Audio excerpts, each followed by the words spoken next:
Hi అందరికీ.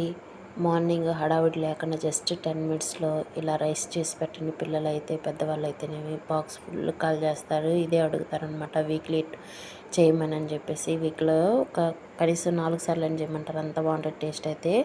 దీని పేరు మీరే కామెంట్ సెక్షన్లో పెట్టండి. దీనికి ఏం రైస్ అంటారు మీరే కామెంట్ సెక్షన్లో పెట్టండి. దీనికోసం అయితే ఇప్పుడు మనం ప్రిపేర్ అయితే చూద్దామండి. నేనైతే ఒక కడాయి తీసుకున్నాను. దాంట్లో వేరుశనగపప్పు, పచ్చిశనగపప్పు, మినప్పప్పు, మిరియాలు, చెక్క ఉంటుంది కదండి, మసాలాలు వేస్తారు చెక్క, అది వచ్చేసి లైట్గా ఫ్రై చేసుకున్నాను. ఫ్రై చేసుకున్న తర్వాత సిమ్లో పెట్టి ఫ్రై చేసుకొని మిక్సీ జార్లో వేసుకొని కొంచెం చిల్లీ పౌడర్ వేసేసి మిక్సీకి అయితే పట్టేసాను. పౌడర్లా పెట్టేసుకొని పక్కన పెట్టేసుకున్నాను. మళ్ళీ అదే కడాయిలో కొంచెం ఆయిల్ వేసేసుకొని తాలింపు గింజలు ఉంటాయి కదండి, ఆవాలు, జీలకర్ర అవి వేసేసుకొని ఒక ఆనియన్ కట్ చేసుకొని వేసుకున్నాను. ఆనియన్ కట్ చేసుకొని కొంచెం సాఫ్ట్ అయ్యే వరకు ఫ్రై చేసుకోవాలన్నమాట. కరివేపాకు వేసుకొని ఫ్రై చేసుకుంటున్నాను. దాంట్లోనే ఒక ఆలు అండి, నేను తీసుకున్న రైస్కి అయితే ఒక ఆలు సరిపోయింది. ఒక ఆలుని కట్ చేసుకొని చిన్న చిన్న ముక్కలు కట్ చేసి వేసాను. ఇవి త్వరగా ఫ్రై అవ్వడం కోసం సాల్ట్, కొంచెం పసుపు అయితే వేసాను.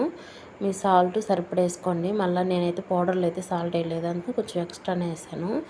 ఇట్లా సాల్ట్ వేసేసుకొని అంటే త్వరగా సాఫ్ట్ అవుతాయి అన్నమాట. కొంచెం కలిపేసేసి మూత పెట్టి జస్ట్ ఒక 2 మినిట్స్ వదిలేసేయండి. ఫ్రై అయిపోతాయి, ఆలు కూడా సాఫ్ట్ అయిపోయింది.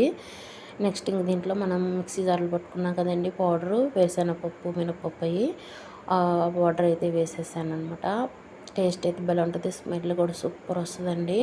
వేసి జస్ట్ 1-2 సెకండ్స్ అండి, ఓన్లీ 2 సెకండ్స్ అలా ఫ్రై చేసేసి తర్వాత మనం చేసుకున్న రైసు లేదా రైస్ మిగిలిపోయినా ఇలాంటి ఫ్రైడ్ రైస్ లాగా చేసి పెట్టండి. తృప్తిగా తింటారు పిల్లలు కానీ పెద్దవాళ్ళు, ఇంట్లో ఎవరైనా సరే.